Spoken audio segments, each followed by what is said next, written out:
ছর্দির বার্থডের দিন ছর্দিকে দিয়েছিলাম একটা ছোটোখাটো সারপ্রাইজ। কী সেই সারপ্রাইজ, আর সারপ্রাইজ পেয়ে ছর্দির রিয়াকশানটা কেমন হলো আজকের ব্লগে সেটাই তোমাদের সঙ্গে শেয়ার করব।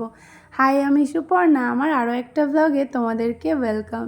নিজের বার্থডের মতোই আমার প্রত্যেকটা কাছের মানুষের বার্থডের দিন সেলিব্রেট করতে বেশ ভালো লাগে। তো সেই মতোই সেদিন ছিল ছর্দির বার্থডে, আর সেদিন বাবুও বাড়িতে ছিল। তাই ভেবেছিলাম ছর্দিকে না বলেই ছর্দিদের বাড়িতে গিয়ে ছর্দিকে সারপ্রাইজ দেব। সেই মতোই সকাল সকাল বাড়ি থেকে টুকটাক কিছু রান্নাবান্না করে নিয়ে রাস্তা থেকে ছর্দির পছন্দের মিষ্টি নিয়ে দুজন মিলে রওনা দিয়েছিলাম ছর্দির বাড়ির উদ্দেশ্যে। ইচ্ছা তো ছিল সকাল সকাল গিয়ে ছর্দির বাড়িতে পৌঁছে যাব, তবে ওয়েদারের ইচ্ছা অন্যরকমই ছিল। রাস্তায় বেরোতে না বেরোতেই শুরু হয়ে গিয়েছিল প্রচণ্ড বৃষ্টি, সেটা কমার কোনো নামই নিচ্ছিল না। তারপরে বৃষ্টি একটু কমতে আমরা আবারও বেরিয়েছিলাম, বেরোতেই আবারও শুরু হয়ে গিয়েছিল বৃষ্টি। এইভাবে প্রায় 2.5 থেকে 3 ঘন্টা আমাদের রাস্তাতেই সময় কেটে গিয়েছিল। তারপরে ফাইনালি বৃষ্টি কমতেই আমরা আবারও বেরিয়ে পড়েছিলাম।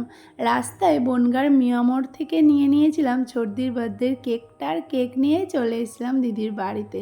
আমরা যখন গিয়েছিলাম তখন ছর্দি সবে খেতে বসেছে, তো আমাদের দেখে ছর্দি এক কথায় অবাকই হয়ে গিয়েছিল, ভাবতেই পারিনি এরকম হঠাৎ করে না জানিয়েই চলে যাব।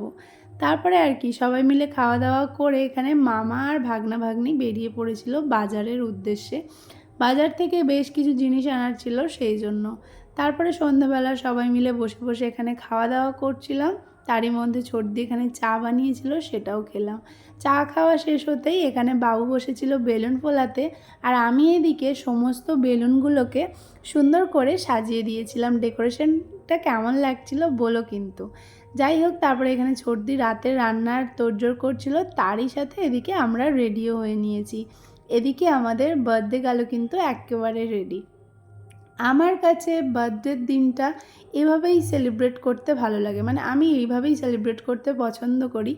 আমার মনে হয় নিজের বার্থডের দিন নিজের ফ্যামিলির মেম্বারদের সঙ্গে দিনটাকে উদযাপন করার মধ্যে যে মজাটা আছে, সেই মজাটা দামি দামি রেস্টুরেন্টে গিয়ে খাওয়া দাওয়া করার মধ্যে নেই।